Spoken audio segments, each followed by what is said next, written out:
जैन आगम के अनुसार क्या है उचित और क्या है अनुचित, क्यों होता है हमारे कर्मों का प्रतिकूल प्रभाव, हमारा गलत आचरण क्यों बनता है हमारी सुख शांति में बाधक, जीवन के गूढ़ प्रश्नों और धार्मिक जिज्ञासाओं के सरल समाधान के लिए देखिए परम पूज्य तीर्थ रक्षक शिरोमणि वात्सल्य मूर्ति राष्ट्र संत आचार्य श्री 108 व्यास सागर जी महाराज के जिनवाणी चैनल पर प्रतिदिन रात्रि 8:20 पर प्रसारित होने वाले मंगल प्रवचन एवं प्रत्येक शनिवार और रविवार को प्रसारित होने वाला विशेष कार्यक्रम आखिर ऐसा क्यों।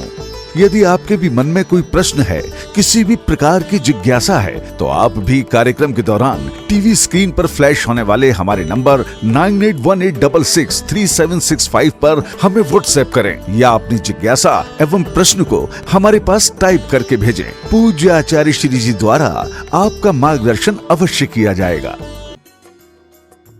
इस कार्यक्रम के पुण्यार्चक हैं दिगंबर जैन समाज, सामाजिक संसद Indore, Kirti Stambh, Digambar Jain social group federation Indore region, Shri Digambar Jain Panch Lashkari Goshth trust, Modi ji की नसिया, बड़ा गणपति इंदौर।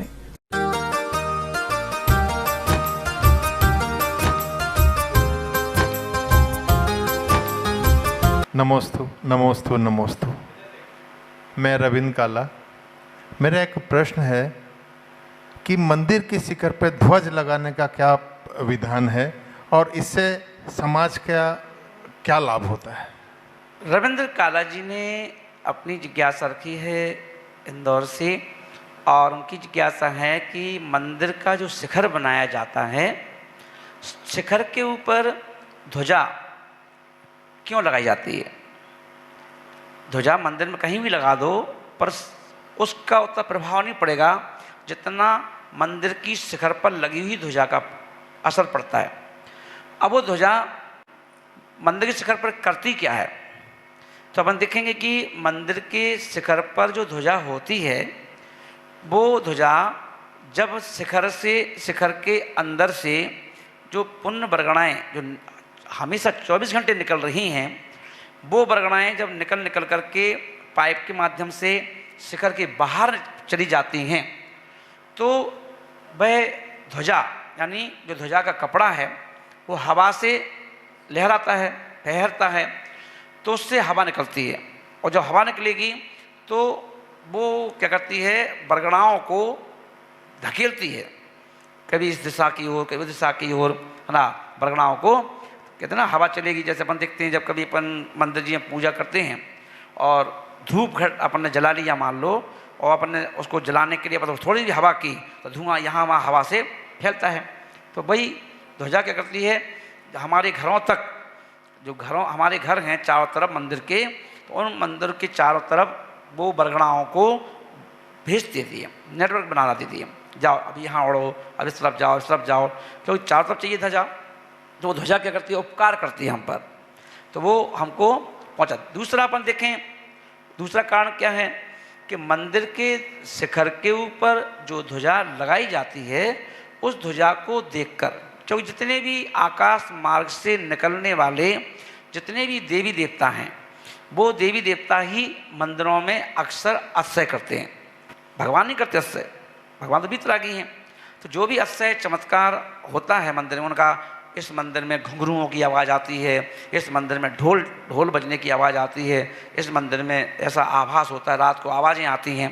तो कौन कर रहा है आवाज़ रात को? ये भगवान की मूर्तियाँ तो करती नहीं है ना। तो वो जो देवी देवता आते हैं वो अपनी भक्ति करते हैं, तो उसकी आवाज़ आती है अपन लोगों को, है ना। पर वो देवी देवता आते कब हैं, तो वो हमेशा, जितने भी देवी देवता हैं वो हमेशा मंदिर की शिखर को देख के नहीं आते।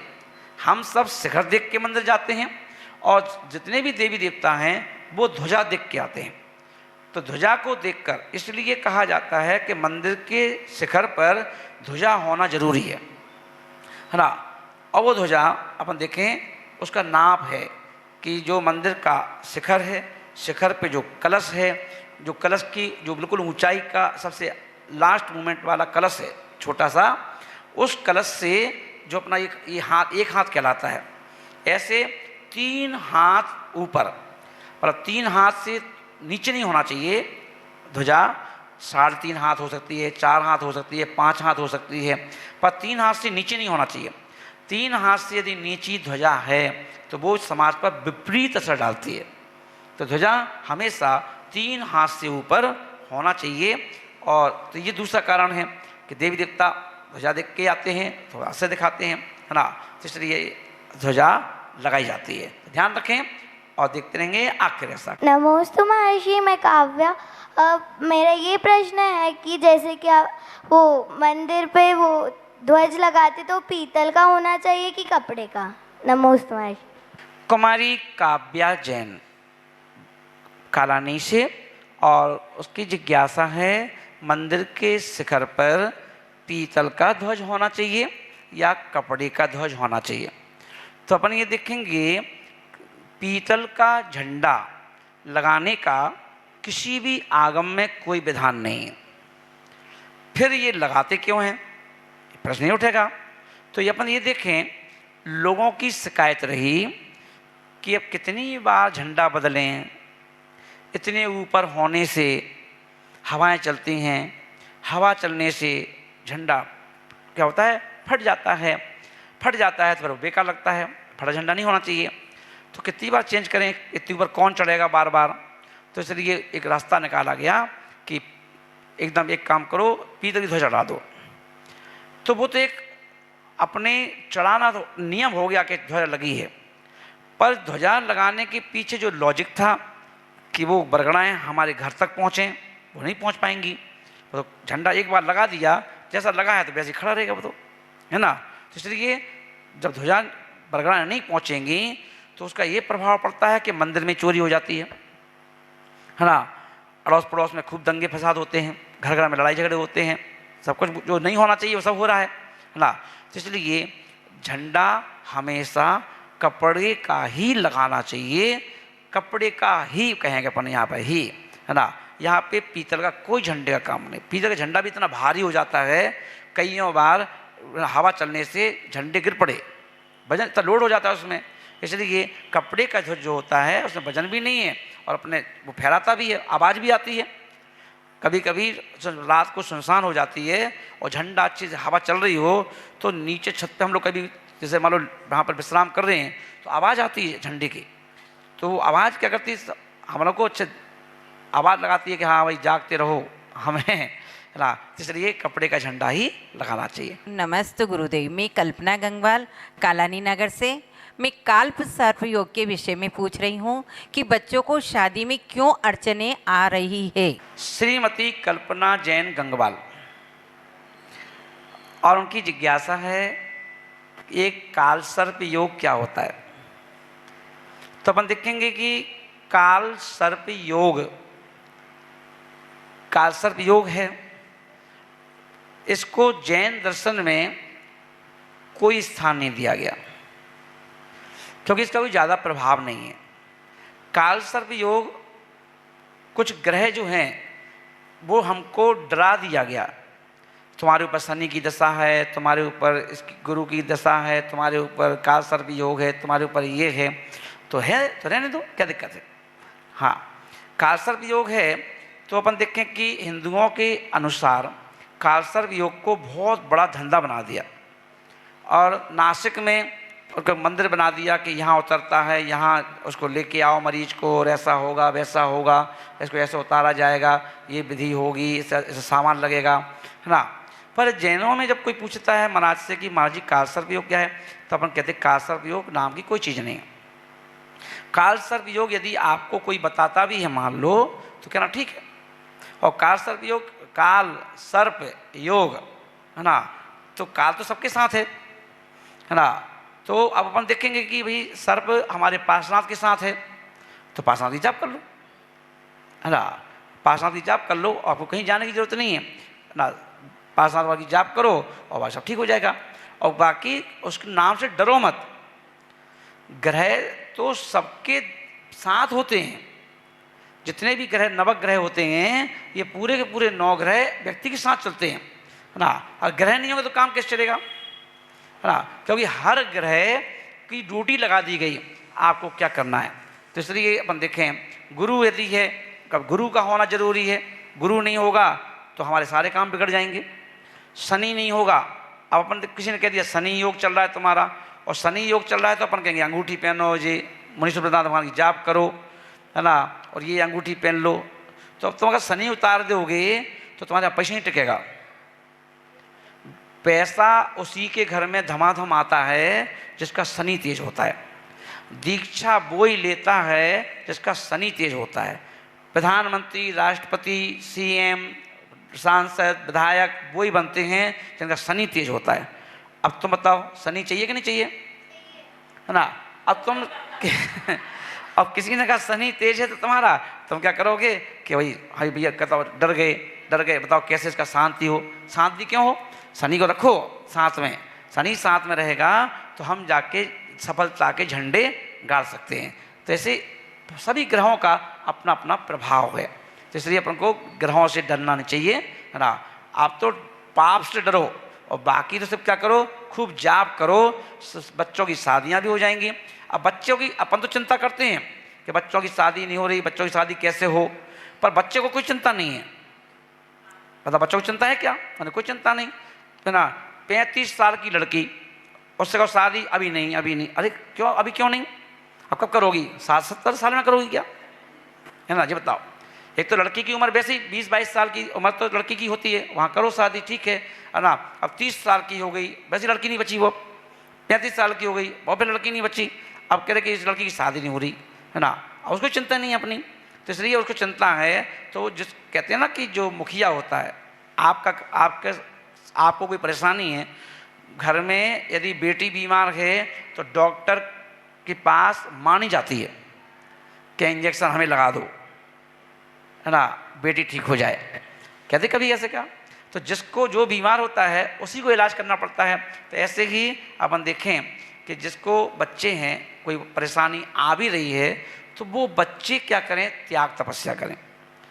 वो बच्चे जो हैं जाप करें, वो बच्चे जो हैं उनके जो उपाय किए जाएं तो उन पर असर पड़ेगा और सारे काम हो जाएंगे फटाफट। तो ध्यान रखें और देखते रहें आखिर ऐसा क्यों। नमोस्तु भगवान, नमोस्तु भगवान, नमोस्तु भगवान। मैं कल्पना जैन कालानी नगर से बोल रही हूँ। मेरा प्रश्न है, महाराज जी मेहनत करने पर भी पैसे बचत क्यों नहीं होती, पैसे की बचत क्यों नहीं होती। श्रीमती कल्पना जैन कालानी नगर से, और उनकी जिज्ञासा है कि मेहनत करने के बाद भी पैसे की बचत क्यों नहीं होती है। तो पैसा अपन देखेंगे, पैसा खींचने की चुंबक हमारे घरों में है। वो चुंबक का नाम क्या है, तो पैसे खींचने वाली चुंबकें जो हैं वो स्त्री को कहते हैं। अब स्त्री के रूप में अपन देखें, घर में पत्नी है, माँ है, बहन है, बेटी है ना, ये सब जो हैं ये सब जो हैं पैसे खींचने की मशीन है। क्योंकि स्त्रियों का ग्रह होता है शुक्र, और शुक्र ग्रह से पैसा आता है। पर अपन ये देखेंगे कि पैसा टिकता क्यों नहीं है, क्योंकि घर में जो क्लेश होता है, क्लेश किसी ना किसी बात को लेकर के, सास बहू में क्लेश चल रहा है ना, या जो और रिश्ते हैं उनमें क्लेश चल रहा है। तो स्त्री चाहे वो बहू हो, स्त्री चाहे माँ हो, स्त्री चाहे बहन हो, स्त्री चाहे बेटी हो, इनका घर में उदास होना, इनका घर में ना निराश रहना, या इनके मन में क्लेश रहना, है ना, तो धन आने में प्रॉब्लम आना शुरू हो जाती है। इसलिए अपन देखें कि जब हम पैसा चाहते हैं तो हम दुनिया के देवी देवताओं को खुश करने के लिए पूजा पाठ करते हैं।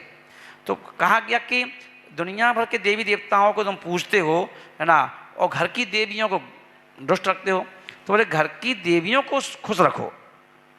क्या करो काला जी, घर की देवी को खुश रखो, है ना, इन्हें खुश रखोगे तो ये खुश रहेंगी, और जब ये खुश रहेंगी तो बाहर की देवियां अपने आप खुश हो जाएंगी। इनका खुश होना जरूरी है ना, क्योंकि धन जो आता है वो इनकी खुशी से आता है ना। ये खुश रहेंगी तो इन्हें समय समय पर, है ना, इनकी थोड़ा सा फरमाइश पूरी करते रहो, है ना। आप बाहर की देवी को, पद्मावती को तो चोला चढ़ा देते हो ला ला करके, अरे उनको हर हफ्ते चढ़ाते हो, इनको 1 महीने में चढ़ा दो, है ना। और तो ये अपन देखेंगे जब अपन इनको खुश रखेंगे ना, समय समय पर एक आध हफ्ते ले जाकर 56 में पानी पूरी पिला लाओ, है ना। तो ये क्योंकि इनकी वैसे रिक्वायरमेंट उन देवी देवताओं की तो ज़्यादा रिक्वायरमेंट हो सकती है, इनकी उतनी नहीं है। ये तो रुष्ट भी जल्दी हो जाती हैं और खुश भी जल्दी हो जाती हैं, है ना। तो इसलिए घर की देवियाँ अगर खुश रहेंगी तो आप देखना कभी भी जिन घरों में पैसा खूब आता है उनके घर की सब देवियाँ खुश रहती हैं, मस्त रहती हैं, है ना, कोई परेशानी नहीं है उनको, है ना। तो ऐसे ही अपन को देखें कि घर के बात हंसने की नहीं है, ज्योतिष बोल रहा है। ज्योतिष के अनुसार जो शुक्र ग्रह है, ये शुक्र ग्रह जो होता है ये पैसा दिलाता है, और शुक्र ग्रह किसके पास है? वो महिलाओं के पास होता है ना। इसलिए महिलाओं का खुश रहना बहुत ज़रूरी है। अगर ये खुश रहेंगी तो व्यापार आपका चलेगा। ये घर में खुश रहेंगी, व्यापार तुम्हारा चलेगा।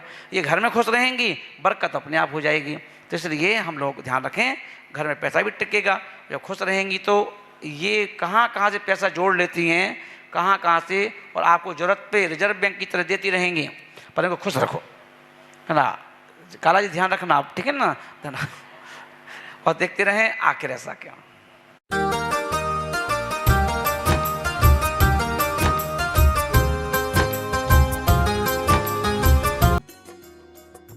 इस कार्यक्रम के पुण्यार्चक थे दिगंबर जैन समाज, सामाजिक संसद Indore, Kirti Stambh, Digambar Jain social group federation, Indore region, Shri Digambar Jain Panch Lashkari Goshth trust, Modi ji की नसिया, बड़ा गणपति, इंदौर। जैन आगम के अनुसार क्या है उचित और क्या है अनुचित? क्यों होता है हमारे कर्मों का प्रतिकूल प्रभाव? हमारा गलत आचरण क्यों बनता है हमारी सुख शांति में बाधक? जीवन के गूढ़ प्रश्नों और धार्मिक जिज्ञासाओं के सरल समाधान के लिए देखिए परम पूज्य तीर्थ रक्षक शिरोमणि वात्सल्य मूर्ति राष्ट्र संत आचार्य श्री 108 व्यास सागर जी महाराज के जिनवाणी चैनल पर प्रतिदिन रात्रि 8:20 पर प्रसारित होने वाले मंगल प्रवचन एवं प्रत्येक शनिवार और रविवार को प्रसारित होने वाला विशेष कार्यक्रम आखिर ऐसा क्यों। यदि आपके भी मन में कोई प्रश्न है, किसी भी प्रकार की जिज्ञासा है, तो आप भी कार्यक्रम के दौरान टीवी स्क्रीन पर फ्लैश होने वाले हमारे नंबर 9818663765 पर हमें व्हाट्सएप करें या अपनी जिज्ञासा एवं प्रश्न को हमारे पास टाइप करके भेजें। पूज्य आचार्य श्री जी द्वारा आपका मार्गदर्शन अवश्य किया जाएगा।